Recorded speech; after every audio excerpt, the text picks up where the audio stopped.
தினம் தினம் ஜோரா குடிப்போம் லைன் ஸ்குவாஷ். அயன் ஸ்குவாஷ் அசல் பழங்களிலிருந்து தயாரிக்கப்பட்ட ரியல் ஸ்குவாஷ். கூலா ஜோரா.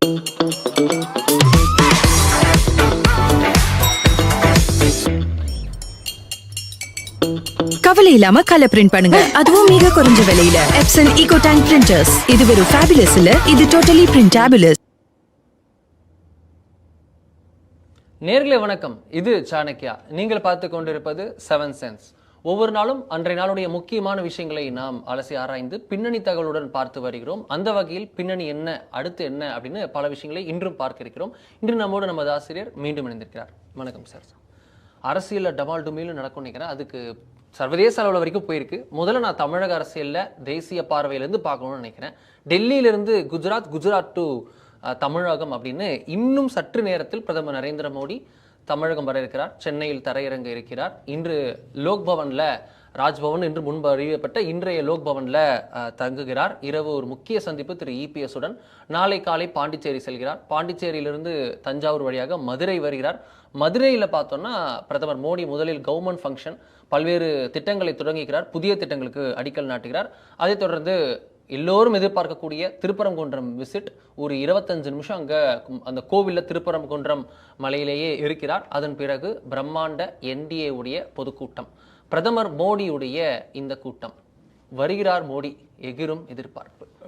உங்களுக்கு தெரியும், இந்த மாதமே இன்னும் 2 முறை வருவதாக இருந்தது. இப்போதைக்கு ஒரு முறை கன்ஃபார்ம் ஆயிருக்கு. 6th 7th வேலூரில் வர்றதா இருந்தது வந்து இப்போதைக்கு இல்லைங்கிற மாதிரி சொல்லியிருக்காங்க. திரும்பி 14-15 வாக்கில் வந்து 11ஆம் தேதி ஃபேம் நாட்டுறாங்க அவர் வர்றாரு. ஸோ வந்து நம்ம வந்து ஏப்ரல் 14 to 20க்குள்ள அந்த 10 நாளுக்குள்ள நடக்க போகிற வாக்குப்பதிவுக்கு முன்னாடி இன்னும் பல முறை வருவாருங்கிற பார்க்குறோம். அதுக்கப்புறம் வந்து இப்போ பாரத பிரதமராக மட்டும் இல்லாமல் பாஜகவுடைய தலைவராகவே வந்து பிரச்சாரம் ஆரம்பித்த பிறகு அதிகமான ஒரு இப்போ வந்து நம்ம வந்து ஒரு கவர்மெண்ட் ஃபங்க்ஷன் சேர்ந்து வருது, வேலூரில் வருது, இந்த மாதிரி எல்லா இடங்களிலுமே கவர்மெண்ட் ஃபங்க்ஷன் சேர்த்து ஒன்று பண்ணுறாங்க. பட் வந்து பிரச்சாரத்துக்காக மட்டுமே இறங்கி வரப்போகிறோம். அவங்க வந்து தே ஆர் வெரி டெஸ்பரேட் அப்படிங்கிற நம்ம பார்த்தோம். பாஜகவுக்கும் அதிமுகவுக்கும் ஒற்றுமை இருக்குதா இல்லையா, அவங்க அடிமையாக இருக்கிறாங்களா, எடுபடியாக இருக்காங்க, இந்த மாதிரியான விமர்சனங்கள்லாம் தாண்டி அவர்கள் எவ்வளவு ஜெல்லா இருக்கிறாங்கிற கண்கூடாக பார்க்குறோம். இன்னைக்கு பீயூஷ் கோயல் பேட்டியில் வந்து மதுரையில் வந்து சொல்கிறார் ரொம்ப தெளிவாக, நாங்கள் ஒரு குடும்பங்க, குடும்பத்தில் நடக்கிற விஷயங்கள்லாம் நாங்கள் வெளியே பேச மாட்டோம். இந்த இடத்துக்கு நகர்ந்துட்டாங்க. அதாவது நம்ம வந்து ஒற்றுமை இருக்கா இல்லையாங்கிறத தாண்டி ஒரு அலையன்ஸ் அப்படிங்கிறத தாண்டி ஒரு குடும்பங்கள் எடுத்து போயிட்டாங்க. ஏன் 2025 இந்த அலையன்ஸ் வச்சாங்கிறதுக்கான அடையாளமாக பார்க்குறோம். அப்போ பாரத பிரதமர் உள்ள வரும்போது திரு அமித்ஷா அவர்கள் வருகையை விட ஒரு கடுமையான எதிர்பார்ப்பு, பெரிய எதிர்பார்ப்பு. ஏன்னா அமித்ஷா அவர்கள் டைரக்டான பாலிடிக்ஸ் பேசுவார். இப்போ இவர் வந்து ஒரு டிப்ளமேட்டிக்கான பாலிடிக்ஸ் பேசுவார். ஆனால் இறங்கி அடிக்கிறதுல இவர் தான் அமித்ஷாக்கே மாஸ்டர் அப்படிங்கிறது அவங்களுக்கு தெரியணும். அதுதான் நம்ம பார்க்குறோம். அது தேர்தல் பிரச்சாரங்கள்ல அவர் வந்து வேற ஒரு மோடியா மாறி நம்ம பார்த்துருவோம். நீங்கள் வந்து இந்த 2024 தேர்தல் பிரச்சாரங்களை நீங்கள் கவனிச்சீங்கன்னு தெரியும். ஊடகங்கள் ஃபுல்லாக கூட்டு வச்சு பேட்டி, எல்லா ஊடகங்களையும் வர வச்சு பேட்டி. அதில் ஃபுல்லாக டிப்ளமேட்டிக்காக அவருடைய விஷன், அவருடைய மிஷன், பின்னாடி என்ன வரணும், 2040 என்னவா இருக்கணும், நம்ம எங்கே இருந்தோம், எப்படி நகரணும் அப்படிங்கிற பற்றின ரொம்ப டீட்டெயிலாக எக்ஸ்பிளைனராக இருக்கும். பொது வெளியில மேடையில பாத்தீங்கன்னா நீங்க முதல்ல சொன்ன அந்த டமால் டுமில் பட்டாசு தான், அதுதான் அந்த ஒரு வார்த்தை தான் சொல்லாம வச்சிருந்தேன். அது அந்த இடத்துல போய் நின்றுவாரு, கமால்னு போய் நின்றுவார். ஸோ இறங்கி அடிக்கிறதுனா இவர் அதிகமா இறங்கி அடிக்கப்பட்டவர், துரத்தி அடிக்கப்பட்டவர். அதனால அந்த உள்ள வந்து அந்த பதிலுக்கு கொடுக்கணுங்கிறது வந்து ரொம்ப தெளிவாக இருக்கும், ஸ்ட்ராங்காக கொடுத்துருவாருன்னு பார்க்குறோம். இங்கே தமிழ்நாட்டை பொறுத்தளவுக்கு திமுக ஆட்சியை மாற்றி ஆக வேண்டும் அப்படிங்கிறது இவருடைய மிஷனாக இருக்கு. அது வந்து திரு அமித்ஷா அவர்கள், திரு எடப்பாடி பழனிசாமி டே 1 சொன்ன விஷயம், whatever you want to do go ahead. எனக்கு அதில் ஒன்றும் பிரச்சனை இல்லை. எங்களுக்கு எத்தனை சீட்டு, அவங்களுக்கு எத்தனை சீட்டு, என்ன அதெல்லாம் எங்களுக்கு பிரச்சனையே கிடையாது. அவங்க வந்து ஓபிஎஸ்க்கு அவங்களுக்கு தகராறு, நாங்கள் தலையிடலை, சேர்த்துக்கோங்க நல்லது. இல்லை உங்களுக்கு பார்த்து 2021 அதே தான், டிடிவி சேர்த்துக்கங்க மாட்டேன் சரின்னாங்க. ஸோ அவங்க வந்து கழுத்தை நெரிக்கிறாங்களாங்கிறது பொய், அவங்க விட்டு கொடுக்குறாங்கிறது தான் உண்மை. அந்த இடத்துல நம்ம பார்க்கும்போது இவங்க வந்து எல்லாமே துணை நிற்கிறாங்க. அப்போ இந்த முறை வந்து இவருடைய ஒரே நோக்கம் என்னவா இருக்குது, டிஎம்கே கவர்மெண்ட்டை மாற்றணும்.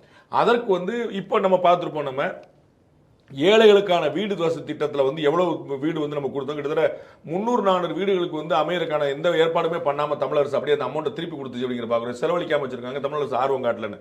உங்களுக்கு இவர் நிதின் கட்கரி வந்து ரொம்ப தெளிவாக சொல்லியிருந்தார். ரோடு வந்து சென்னை டு பெங்களூர் பாருங்க, நீங்க பெங்களூர்ல இருக்க கர்நாடகா பகுதியில் இருக்கக்கூடிய ரோட பாருங்க, சென்னையில இருந்து தமிழ்நாட்டு பகுதியில் இருக்கக்கூடிய பகுதியை பாருங்க. ஸோ தமிழ்நாட்டுடைய சப்போர்ட் கம்மியா இருக்குங்கிறது கவர்மெண்ட் ரீதியாவே அவங்க வந்து பயங்கரமா சொல்லிட்டு இருந்தாங்க. இப்போ பொலிட்டிக்கல் ரீதியாக வந்துடும் போது ஒரு முழுமையா இறங்கி அடிப்பாருன்னு நம்ம எதிர்பார்க்கலாம் கட்டாயமா. பிளஸ் வந்து என்டிஏ தலைவர் எல்லாமே வரும்போது மதுராந்தகம் கூட்டத்தில் இவங்க எல்லாம் டேஸ்ட் பார்த்துட்டாங்க. அந்த ஜோஷ் வந்து மக்கள்கிட்ட வந்து அந்த எழுச்சிங்கிறது எப்படி இருந்துச்சு, தொண்டர்கள் எல்லாருமே வந்து நம்ம ஜெயிச்சிருவோண்டா அப்படிங்கிற ஒரு கான்ஃபிடன்ஸை கொடுக்கக்கூடியதாக இருந்துச்சு. இது தெற்கு பகுதியில், இது வந்து நம்ம வந்து வடக்கு பகுதி பார்த்தோம் மதுராந்தகத்தில், மதுராந்தகம் மதுரை அப்படியே. ஸோ அது வந்து ஒரு மிகப்பெரிய ஒரு இந்த எதிர்பார்ப்புக்கு உரிய ஒரு மீட்டிங்காக தான் இருக்கும். பாரத பிரதமர் எப்பயுமே அந்த போன முறை பார்த்தீங்கன்னா அம்மா மக்கள் முன்னேற்றங்களும் அதிமுகவும் இணைஞ்சது முக்கியமான ஹைலைட்டாக இருந்துச்சு. இப்போ அந்த ஹைலைட் கிடையாது. அப்போ வந்து பாரத பிரதமர் மோடி மட்டும்தான் இங்கே ஹைலைட். அப்போ வந்து அந்த எதிர்பார்ப்புக்குரிய வகையில் நிச்சயமா நிறைய விஷயங்கள் இருக்குன்னு எதிர்பார்க்கலாம். இதுல மோடி மட்டும்தான் ஹைலைட் அப்படின்னு வந்து நிற்கும் போது திருப்பரங்குன்றத்திற்கு மோடி அவர்கள் செல்வது, அதை தொடர்ந்து என்டிஏ கூட்டத்தில் பேசுவது, இது மதுரைன்றமோ அது இன்னும் சிக்னிஃபிகண்டா கலாச்சார தமிழகம், தலைநகர் தமிழகத்தோடைய அப்படி இருக்கு. அதுல நம்ம திருப்பரங்குன்றம் எப்படி வந்து நிற்கிறது? நம்ம ஏற்கனவே பேசியிருந்தோம், திருப்பரங்குன்றம் வந்து சென்சிட்டிவான ஏரியாவா மாற்றப்பட்டிருக்கு. அது அரசியல் காரணங்களால் மாற்றப்பட்டிருக்கு. அதுல தீபம் ஏத்திருந்தா எந்த பிரச்சனையும் கிடையாது, எந்த குறையும் கிடையாது, சாதாரணமா செஞ்சிருக்கலாம். இன்னைக்கு மாவட்ட கலெக்டரும் காவல்துறை அதிகாரியும் மன்னிப்பு கேட்கிறாங்க நீதிமன்றத்தில். சாரி நாங்கள் தப்பு. ஏன் மன்னிப்பு கேட்குறீங்க? நீங்க உங்க வேலையை தானே செஞ்சீங்க, அப்போ உங்களுக்கு தெரியும் என்ன நடந்திருக்குன்னு. அதனாலதான் நீங்க கண்டெம்ட் நீதிமன்றம் எடுத்தாலும் நீங்க எதுக்கு மன்னிப்பு கேட்குறீங்க? ஆமாங்க சொல்லி கொண்டு தானே. நீங்க சுப்ரீம் கோர்ட் வரைக்கும் போச்சுல, எங்கேயாவது ஒரு இடத்துல வந்து அரசாங்கத்தோட நிலைப்பாடு ஏற்கப்பட்டதா? அப்போ ஒரு சாதாரணமான ப்ரொசீஜரல் விஷயத்தை நாங்க சிறுபான்மை பக்கம் ஆதரவா இருக்கோங்கிற காட்டுறாங்க. சிறுபான்மை மக்களுக்கு டிஸ்பியூட் பண்ணவே இல்லை. நான் அது உங்களுக்கு முதலே சொன்னேன், இது அயோத்தி கிடையாது. அயோத்தியில வேற ஒரே ஒரு ஸ்ட்ரக்சர் யாருடையதுங்கிற கேள்வி இருந்துச்சு. இந்த ஸ்ட்ரக்சருக்கு பேஸ்ல வேற இருந்துச்சு, ஸ்ட்ரக்சர் மேல வேற இருக்கும்போது அங்க வேற டிஸ்பியூட். அப்ப அங்க ரெண்டு மதங்களுக்கான இடையில வந்து ஒரு தகராறு இருக்கு, புரிந்து கொள்ள முடியும். இங்க அப்படி கிடையாது, ரெண்டு இணக்கமா இருக்கு. இன்னும் சொல்ல போனா எங்க ஊர்ல நாங்கெல்லாம் பார்க்கும்போது மாமா மச்சான் உறவு தான், மாப்பிள்ள தான் மாமா தான், அதுல வந்து ஒரு குழப்பம் இல்லை. அப்படி கூட அங்க யாரும் டிஸ்பியூட். இவர்கள் வந்து அவர்களுடைய நன்மதிப்பு, அதான் அந்த ஓட்டு அரசியல் அப்படிங்கிறது அங்க வந்து. அப்ப வந்து இவர் வந்து நேரடியாக தன்னுடைய ஆதரவை வெளிப்படுத்துகிறார். ஒண்ணு, ஒரு பிரதமரா இந்த நாட்டில் எங்க எந்த இடத்துக்கு போறதுக்கான முழு உரிமை அவருக்கு இருக்கு. ஒரு ஹிந்துவா ஒரு வழிபாட்டு தலங்களை போறதுக்கான அது ஃபண்டமெண்டல் ரைட். அது வந்து இன்னொருத்தர் கேட்க முடியாது. ஆர்டிகல் 25, 26 கொடுக்கக்கூடிய அடிப்படை உரிமை. பிளஸ் ஒரு பாஜக தலைவரா இந்த இன்னைக்கு வரைக்கும் நம்ம கந்த சஷ்டி பிரச்சனை வந்து எல்லா தரப்புலையும் முருகனை வந்து தமிழ் கடவுள்னு சொல்லக்கூடிய முருகன், அதுதான் இழிவுபடுத்தக்கூடிய, விமர்சிக்கக்கூடிய, மரியாதை கொடுக்காத அந்த போக்கு வந்து அதிகரிச்சுட்டே போகுது. அப்ப பாஜக அதை தூக்கி பிடிக்குது. நான் ஏற்கனவே பலமுறை சொன்னேன், அயோத்தி பிரச்சனையே உத்தரப்பிரதேசத்துக்கு அயோத்தி, தமிழ்நாட்டுக்கு முருகன் கிளம்புறாங்களா? உத்தரப்பிரதேசத்தில் அயோத்தியும் தமிழ்நாட்டில் திருப்பரங்குன்றமும் பாஜகவின் ரியாக்ஷன், பாஜக ஆக்ஷன் இல்லை. அவர்கள் அந்த பிரச்சனை எழுப்பல. அங்க வந்து பாபர் மசூதி கட்டப்பட்டது, இங்க தீபம் ஏற்றுவது தடுக்கப்பட்டது, அப்ப ரியாக்ட் பண்றாங்க. அதுலயும் இரண்டாவது பாயிண்ட் சொன்னேன், அவர்கள் முதலாளா வந்து நிக்கல, மக்கள் வெளியிலிருந்து முதலாளி நிற்கிறாங்க. அது பீப்புள் மூவ்மெண்டா மாறிடுச்சு. பாஜக ஒரு அரசியல் இயக்கமாக அதை கையில் எடுக்கிறது. அயோத்தியில அத்வானிக்கு முன்னாடி அசோக் சிங்கல் தான் முக்கியமான ரோல் பிளே. அசோக் சிங்கலுக்கு முன்னாடி 150 வருஷ கேஸ் சார் நான் சொல்ல வர்றேன். நீங்க அதுவும் பரிவார அமைப்புன்னு சொல்லிடுவீங்க, நீங்க உங்களுக்கு ஆர்எஸ்எஸ் பின்புலத்தில் இருக்குன்னு சொல்லிடுவீங்க, இந்து இயக்கங்கள் சொல்லிடுவீங்க. நான் அங்கேயே போகலன்றேன். அதற்கு கேஸ் 150 வருஷம் ஆர்எஸ்எஸ் எங்க இருந்துச்சுன்னு கேட்கிறேன். 500 வருஷம் முன்னாடி இடிக்கப்பட்டது. நீங்க பார்த்திருப்பீங்க, எத்தனை 1000 கோடி மக்கள் அந்த பகுதியில் நாங்க செருப்பணி இருதில்ல, நாங்க தலைப்பாணி இருதில்ல, நாங்க ராமர் திரும்ப வந்தா தான் இருப்போம், எத்தனை 1000 கிராம மக்கள் இருந்திருக்கிறாங்க. அப்போ ராமரோட தொடர்பு அவங்க வந்து 500 வருஷத்துக்கு முன்னாடி பாஜக இருந்துச்சா ஆர்எஸ்எஸ் இருந்துச்சா? அது மக்கள் இயக்கமாக மாறியது, அரசியல் இயக்கமாக பாஜக கையில் எடுத்து. அதான் திருப்பரங்குன்றத்தில் தீபம் ஏற்றி இருந்தா பாஜகவுக்கே எங்க வேலை இல்லை, கேஸ் போட்டதே பிஜேபி கிடையாது. அப்ப பாஜக ரோலே இல்லாம நீங்க தடுக்க போய் என்ன பிரச்சனை, பாஜக ஒரு அரசியல் இயக்கமாக வந்து நிற்கிறது. நான் ஒரு ஏற்கனவே சொன்னேன், இலகணேசன் அவர்கள் சொன்னதான், எந்த மதத்துக்கு பிரச்சனை வந்தாலும் எல்லா கட்சிகளும் வரும், பாஜக உள்பட. இந்துக்களுக்கு ஒரு பிரச்சனை வந்தால் எந்த கட்சியும் வராது, பாஜக தவிர. இது திரு இலகணேசன் ஒரு ஸ்டேட்மெண்ட். அதுதான் இங்க போய் நிற்குமா? அப்ப நீங்க இந்த திருப்பரங்குன்ற இஷ்யூவை தமிழ்நாடு அரசு இவ்வளவு தூரத்துக்கு கொண்டு போக வந்துச்சுன்னா பாரத பிரதமருடைய வருகை எந்த சிக்னிஃபிகன்ஸ் இல்லாம போயிருக்கும். அப்ப இதோடைய ரியாக்ஷனாக வந்து நிற்குது. அப்ப வந்து வி ஸ்டாண்ட் வித் பீப்புள், தமிழர்கள். அதுதான் பாரத பிரதமருடைய இந்த ஆக்ஷன், கோயிலுக்கு போகிறது. இன்னைக்கும் சில கான்ட்ரவர்சிலாம் ஓடிச்சு நம்ம பார்க்குறோம். அங்கே பேனரில் வந்து பெரியாருடைய ஃபோட்டோ இருந்தது, பின்னர் அது வந்து மாற்றப்பட்டு பாஜகவின் பொதுக்கூட்ட மீதில் இது பெரியார் ஃபோட்டோவான்றது, அதுக்கப்புறம் பார்த்தா ரீப்ளேஸ்டு வித் எம்ஜிஆர் ஃபோட்டோ. அது இது போன்ற விஷயங்கள் அது ஒரு நெருடலை ஏற்படுத்துவதற்காக பூம் செய்யப்படுது, ஒரு அப்படியே எப்பிக் செய்யப்படுது. இல்லை, அது பூம் செய்ய வேண்டிய விஷயம் தான், அதில் ஒன்றும் குழப்பம் இல்லை. கொள்கை முரண்கிறது இருக்குங்கிறது யாரும் மறுக்க முடியாது. நான் ஏற்கனவே பலமுறை சொல்லியிருக்கேன், திமுகவுக்கும் அதிமுகவுக்கும் கொள்கை வேறுபாடு கிடையாது. நீட்ல உங்க நிலைப்பாடு என்ன, மும்மொழி கொள்கையில் உங்க நிலைப்பாடு என்ன, நவோதயா பள்ளியில் உங்களுடைய நிலைப்பாடு என்ன, மத்திய அரசு மாநில அரசுக்கு நிதி ஒதுக்கீடு பண்ணல உங்க நிலைப்பாடு என்ன. அதுல ஒன்று பாஜக எங்களுடைய தோழமை இயக்கம்னு சொல்லுவாங்களே தவிர மத்திய அரசு வந்து எங்களுக்கு நசுக்குதுன்னு சொல்லுவாங்க ஐடியாலஜிக்கலா. நீங்க ரெண்டு அதுல இந்த நிலைப்பாடு மாற்றம் கிடையாது. அதனால பெரியார் அவங்க பிடிப்பாங்க, இவங்க பிடிக்க மாட்டாங்க. அதுல ஒன்றும் குழப்பம் கிடையாது. அப்படிதான் இருக்கும். அவங்க வந்து வேற ஷியாமா பிரசாத் முகர்ஜிப்பாங்க, குருஜி கோல்வால்கர், அவங்களுக்கு வேற இவங்களுக்கு அதுல ஒன்றும் குழப்பமே கிடையாது. ஆனா இந்த இடத்துல வந்து ஹைலைட் பண்ணப்படுறது வந்து மாறி இதே முறைகள் எல்லா பக்கமும் இருக்குங்க தான் கவனிக்க வேண்டியது. இந்த முறைகள் இங்க மட்டும் இல்லையே. காங்கிரஸ் கட்சி வந்து கம்யூனிஸ்ட் கட்சியில தலைவர் ஏத்துக்கிடுமா? ரஷ்ய புரட்சியாளர்களை ஏற்குமா அது? அப்ப அந்த கணக்கு தான் நினைக்குது. நான் பலமுறை சொல்றேன், திருவனந்தபுரத்து கன்னியாகுமரி உங்களுக்கு என்ன முரண் இருக்கு? அடுத்தடுத்த மாவட்டத்தில் உங்களுக்கு என்னங்க முரண் இருக்கு? விடுதலை சிறுத்தைகள் வந்து காங்கிரஸ் கட்சியோட கொள்கை ஏற்குதா? ஈழப்போரை வந்து ஒழிச்சது யாரு? இன்னைக்கு திருமாவளவன் கேளுங்க, இன்னைக்கு என்ன சொல்றாரு பார்ப்போம், மாத்தி சொல்றாரு பார்ப்போம், யாரோ நடத்தணும்னு சொல்லி வர பார்ப்போம். முரண் இருக்குங்கிறது ஒன்று. இது வந்து தேர்தல் கூட்டணி தானே, கொள்கை கூட்டணி. திரு எடப்பாடி பழனிசாமி பல முறை சொல்லியிருக்காங்க, ஏங்க ஒரே கொள்கையா இருந்தா ஒரே கட்சியா இருக்கலாம்லங்க, அதுல கொள்கை வேறுபாடு இருக்குங்கிறது உண்மைதானங்க. நாங்க ஒரு காமன் அஜெண்டால வந்திருக்கோம். திமுக கூட்டணியில எல்லாரும் ஒன்னா இருந்தா பாசிச பாஜக எதிர்க்கக்கூடிய ஒரு நேர்கோட்டில் இருக்கிறவங்க பெருமை பேசுறாங்க. இப்ப இவங்கெல்லாம் ஒற்றுமையா இருந்தாலும் முரண்றாங்க. திமுகவை எதிர்க்கிறதுக்கு வந்து ஒற்றுமையா இருக்காங்க. அப்படியே புரிஞ்சுக்க கூடாது. அது அங்க வந்தா ரத்தம், இங்க வந்து தக்காளி சட்னி, அது எப்படி கணக்கார முடியும்? முரண் திமுக கூட்டணியில் இருக்கிறது, அதிமுக கூட்டணியிலும் இருக்குது. மறுப்பதற்கு உறவு தெளிவா இருக்கு, கொள்கை வேற இருக்கு. அதுல எந்த குழப்பம் கிடையாது. அந்த முரண் சரிதான், அதை ஹைலைட் பண்ண சரிதான். பிரச்சனை கவனிக்க வேண்டிய விஷயம் என்ன, இந்த முரண் அதிமுக பாஜக கூட்டணியில் மட்டும் இல்லை, திமுக கூட்டணியில் பன்னெடுங்காலமா இருக்குன்னு புரிஞ்சுக்கணும்.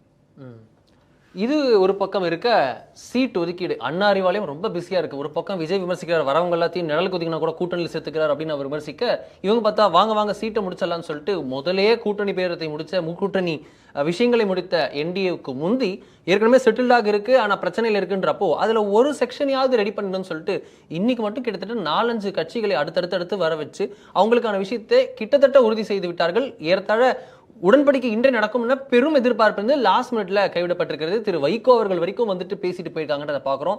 எஸ்டிபிஐல இருந்து, மனிதநேய மக்கள் கட்சியில இருந்து, இந்திய யூனியன் முஸ்லீம் லீக்ல இருந்து, உங்களுக்கு கொங்கு நாடு தேசிய கட்சியில இருந்து, இவங்க கருணாசோடைய கட்சியில இருந்து, தனியரசு கட்சியில இருந்து ஏகப்பட்ட கட்சிகள் அப்படியே வரிசையா லைனா எல்லாரும் 1-2 சீட்டு செட்டில் ஆகி நிக்கிற மாதிரி இருக்குது. அதே போல திமுக கராராக இருக்கிறது, சீட்டுகளை குறைக்கிறது. கடந்த முறை 3 சீட் ஒதுக்கப்பட்ட மாமகவிற்கும் இந்திய முஸ்லீம் லீக்கும் இந்த முறை 2 தான் சொல்லிட்டாங்க. இதே ஃபார்முலா தான் எல்லாருக்கும், எல்லா கூட்டணி கட்சிகளுக்கும் திமுக பண்ண இருக்கிறது அப்படின்னு சொல்றாங்க. என்ன கணக்கு திமுக மனசுல?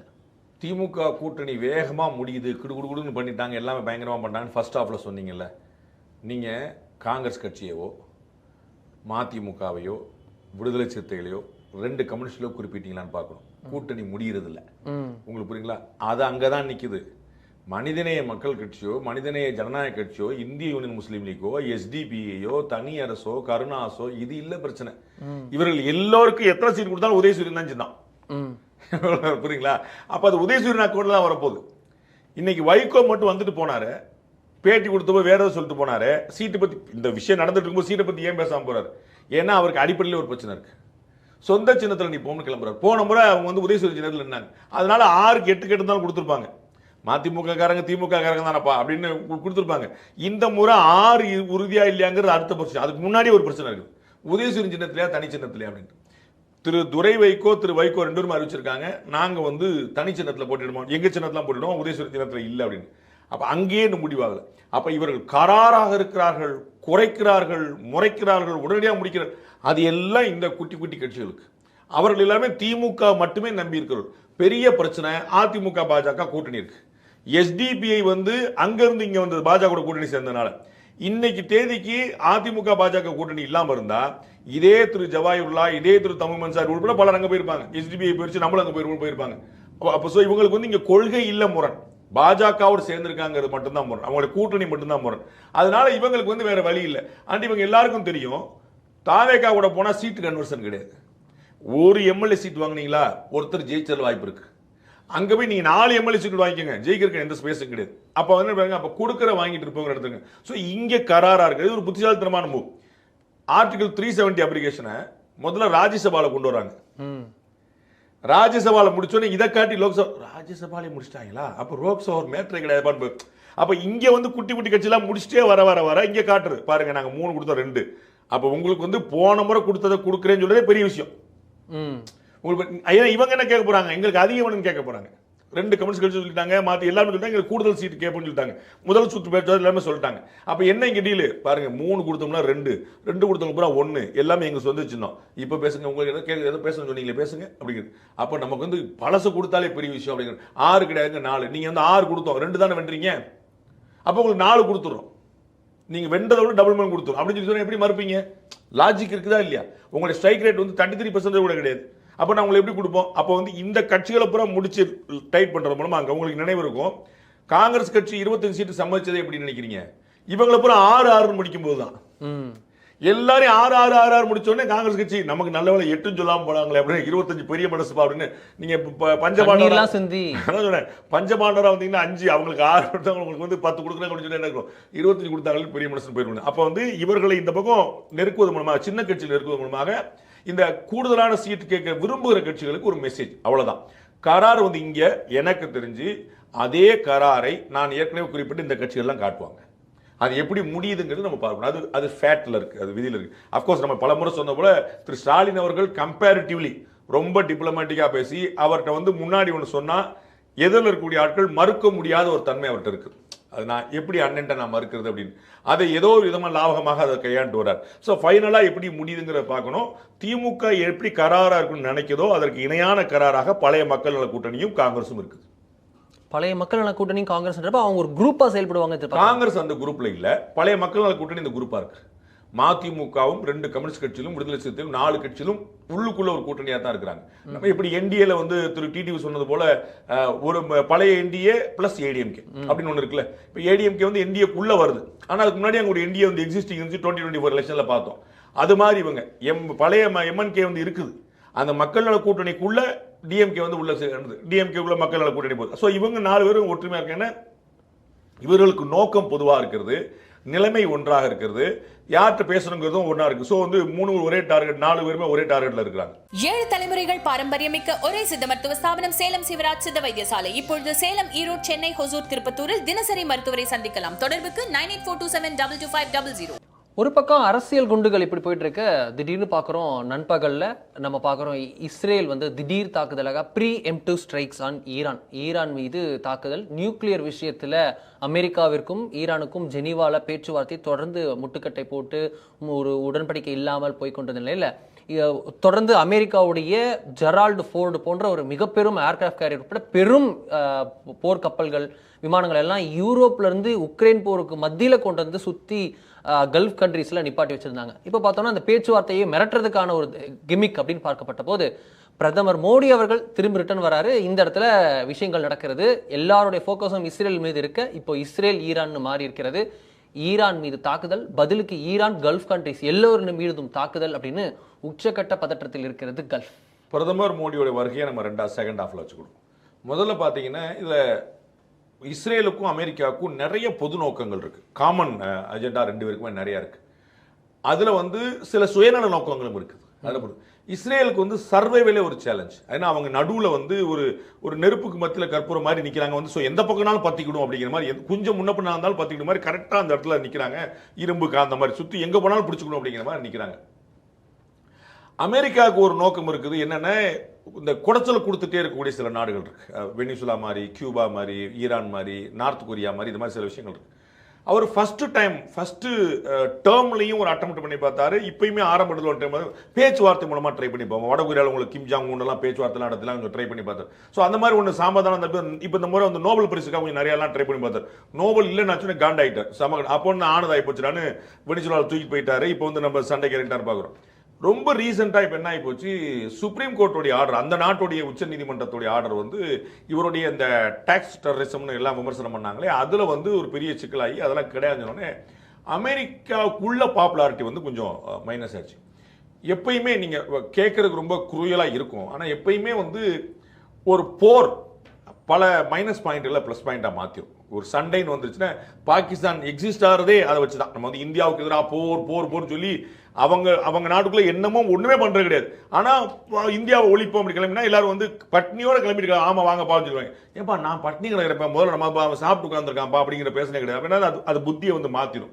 அப்ப அது வந்து ஒரு முக்கியமான ஒரு விஷயம். இஸ்ரேல்ல பாத்தீங்கன்னா நெத்தன்யாகுவுடைய பாப்புலாரிட்டியுமே அவ்வளவு ஸ்ட்ராங்கா இல்லை இஸ்ரேலுக்குள்ள. இந்த அந்த அவர்களுடைய இந்த திருநாளின் போது வந்து இது 200-300 பேர் வந்து அடிச்சுட்டு போயிட்டு போனதுல பாலஸ்தீன் வார கிட்டத்தட்ட ஜெயிச்சுட்டேங்கிற மாதிரி அவர் சொல்லிக்கிட்டா கூட அந்த சம்பவத்தையே மக்கள் வந்து ஜீர்ணிக்க முடியல. அப்போ அவங்களுக்கு தெரியுமில்ல, மொசாட் அவங்களுடைய உளவுத்துறை தான் உலகத்தின் சிறந்ததுன்னு சொல்லிக்கிட்டு இருப்பாங்க. அப்போ உலகத்தின் எந்த மூலையில் இருந்தாலும் மொசாட் அங்கே உட்காந்துருப்பான்னு சொல்லி சொல்லும்போது நம்ம வீட்டுக்குள்ளே வந்து அடிச்சாங்க, நீங்க என்ன பண்ணீங்கிறது வந்து ஒரு பெரிய செட்பேக்காக பார்க்குது. அப்போ அவங்களுடைய கட்சிக்குள்ளேயே அவங்களுக்கு பெரிய மாற்று கருத்து இருக்குன்னு நம்ம பார்க்குறோம். அதனால இந்த 2 பேருக்குமே வேற ஒரு காமன் அஜெண்டா ஒன்று இருக்குது, நம்முடைய பாப்புலாரிட்டியை ரீஎஸ்டாப்ளிஷ் பண்ணணும் அப்படிங்கிறது. அஃப்கோர்ஸ் ஈரான் மாதிரியான நாடுகள் வந்து எப்பயுமே வந்து ஒரு குடைச்சல் கொடுக்கக்கூடியதான் இவங்களுக்குலாம். அப்போ இது ஒரு சந்தர்ப்பமாக பயன்படுத்தி உள்ள அடிச்சு போறாங்க. இப்போ இது என்னன்னா, இது வந்து எந்த மாதிரி போய் முடியும்னு நம்ம வந்து கணிக்கணும். என்னன்னா ரஷ்யாவோ சைனாவோ, ரஷ்யா அநேகமா ஒரு பேசிட்டு பண்ணி விட்டுருவாங்க, சைனா ஏதாவது ரோல் பண்ணுமா அப்படின்னு நம்ம வந்து பார்க்க வேண்டியிருக்கு. அது ஏதாவது அந்த மாதிரி ஒன்று போயிடுச்சுன்னா வேற மாதிரி போகுங்க. அது வரைக்கும் இல்லைன்னா சமாளிச்சுவாங்க. ஏன்னா இஸ்ரேலும் அமெரிக்காவும் யார் பேச்சையும் கேட்காத நாடுகள். நீங்க இன்னும் சொல்ல போனா இஸ்ரேல் வந்து அமெரிக்கா பேச்ச கூட கேட்குது. பல சந்தர்ப்பங்கள் வந்து பாஸ் எங்க வேலையை நாங்கள் பார்த்து உங்களை ஃப்ரெண்டாரு அதுக்காக நீங்க வீட்டுக்குள்ள வராதுன்னு அவங்க ஃப்ரெண்ட்ஷிப்னா அது வேற அப்படின்னு சொல்லி அந்த மாதிரி சொல்லிடுவாங்க. ஸோ அந்த மாதிரியான கணக்கில் வந்து வேற ஒரு நாடுகள் தலையிட்டா அப்பதான் அந்த நேச நாடுகள் எதிர் நாடுகள் வந்து ஃப்ரெண்டுக்கு ஃப்ரெண்டு அப்படின்னு போய் நிற்கும். அவனுக்கு எனக்கும் பிரச்சனை இல்லை, ஆனா அவனுக்கு ஒரு பிரச்சனை நான் போய் நிற்பேன் அப்படிங்கிற மாதிரி நிற்கல. அந்த மாதிரியான ஒரு சிக்கல்களா இருக்கு. ஸோ வந்து இப்போ பாத்தீங்கன்னா கத்தார்ல, எமிரேட்ஸ்ல, பஹ்ரைன்ல சுத்தி பல இடங்கள்ல வந்து அடிச்சுட்டு இருக்காங்க. இப்ப ஏன்னா ஈரானும் கவுண்டர் அட்டாக் பண்ண ஆரம்பிச்சிச்சு. ஈரானுக்கு வந்து வாழ்வாசாவப்படும் அயத்துல்லா கொமேனியை குருவிக்கிறாங்க. இவங்க நம்ம அவரை தூக்கிடணும் அப்படின்னு அவர் அடிச்சுட்டா நம்ம வந்து பின்னாடி வந்துடலாம் அப்படின்னு கல்ச்சர்லாம் அங்கே பெரிய செட்பேக் நடக்குது. கிட்டத்தட்ட பழைய இப்போ இருக்கிற ஆப்கானிஸ்தான் மாதிரி போகுது. ஏற்கனவே இருந்த ஆப்கானிஸ்தான் மாதிரி கல்ச்சர்லாம் ரொம்ப பின்னாடி போறாங்க. அவங்க வந்து பெண்கள் எப்படி தோற்றம் அளிக்கணும், யாரோட போகணும், யாரோட வரணும், ஹேர் வச்சுக்கணுமா வைக்கிறதா, இது மாதிரி நிறைய விஷயங்கள் போகும்போது உள்ளேயும் வந்து ஒரு பெரிய அதிருப்தி இருக்கு. வேற வழியில் அவர்கள் தான் ஆட்சியாளர்களாக இருக்கிறாங்க அப்படிங்கிறனால அப்போ லோக்கல் சப்போர்ட்டும் கிடைக்கணும். எப்படி நம்ம வந்து சதாம் ஹுசேனுக்கு ஈராக்ல வந்து லோக்கல் சப்போர்ட் வந்து அமெரிக்கா கிடைச்சது. அப்போ வந்து மக்கள் அதை ஏற்கல, அவருடைய ரொம்ப சர்வாதிகாரமா இருக்கிறாங்க சொல்லி வெளியில ஒரு மீடியா மேனேஜ்மெண்ட் பண்ணி பாப்புலர். அந்த மாதிரி அயத்துல்லா கம்பெனியோட பாப்புலாரிட்டி வந்து அவங்களுக்கு வந்து ஒரு பெரிய சேலஞ்சா இருந்துச்சு. ஸோ லோக்கல்ல இருந்து சப்போர்ட் நம்ம எடுத்துக்கலாம் அப்படிங்கிறனால அமெரிக்கா அடிக்குது. தலைவரையே நம்முடைய நாட்டுடைய தலைவரையே இவங்க குறிவிக்கிறாங்க. ஈரான் வந்து நம்ம என்னன்னு பார்த்துருவோம்னு சொல்லிட்டு அவங்க பண்றாங்க. ஸோ அவங்களுக்கு நட்பு நாடா இருந்தா கூட பரவாயில்லன்னு சொல்லிட்டு இஸ்லாமிய நாடுகள் அந்த கூட பரவாயில்ல அவங்களுக்கு கவுண்டர் அட்டாக் பண்றாங்க. ஸோ இப்போ அந்த இடத்துல வந்து ஒரு டேமேஜ் வந்து இப்போ நம்ம வந்து பேசிட்டு இருக்கும்போது கிட்டத்தட்ட 1000 பேருக்கு மேலே இறந்துட்டாங்கன்னு சொல்லி சொல்றாங்க. ஈரான்ல அது வந்து டெத் டோல்லாம் போர்ல நீங்க கணிக்கவே முடியாது. அவங்க சொல்ல போற நம்பர் தான் தெரியும். நம்ம கோவிட்லேயே பார்க்க முடியல, இதை நம்ம பார்க்க முடியும். ஸோ இவங்களும் கவுண்டர் அட்டாக் ஆரம்பிச்சிட்டாங்க. இந்த கவுண்டர் அட்டாக்ல 1-2 மாறி சிவிலியன்ட்டையும் போகலாம். இப்போ ஈரான்ல நடந்த மாதிரி சிவிலியன்ட்ட போச்சுன்னா அந்த நாடுகள் சும்மா இருக்குமான்னு சொல்ல முடியாது. சவுதி அரேபியாவில் போய் உட்கார்ந்து வந்துச்சு, நீங்க ஏமன்ல ஓமன்ல இந்த மாதிரி போயிட்டு நம்ம என்ன சும்மா உட்கார முடியாது. அப்ப அவங்க நாட்டு தலைவர் கேட்பாங்களேப்பா நம்ம வீட்டுல குண்டை போட்டிருக்காங்க என்ன செய்யறேன்னு. அப்ப இது வந்து எப்படி விரிவடையும், எப்படி எக்ஸ்பேண்ட் ஆகும், எப்படி எக்ஸ்ப்ளோட் ஆகும் அப்படின்னு சொல்ல முடியல. இது ரொம்ப கவலைக்குரிய விஷயம், ரொம்ப கவனத்துக்குரிய விஷயம். இது எப்படியாவது சரி பண்ண முடியுமாங்கிற பார்க்கணும்.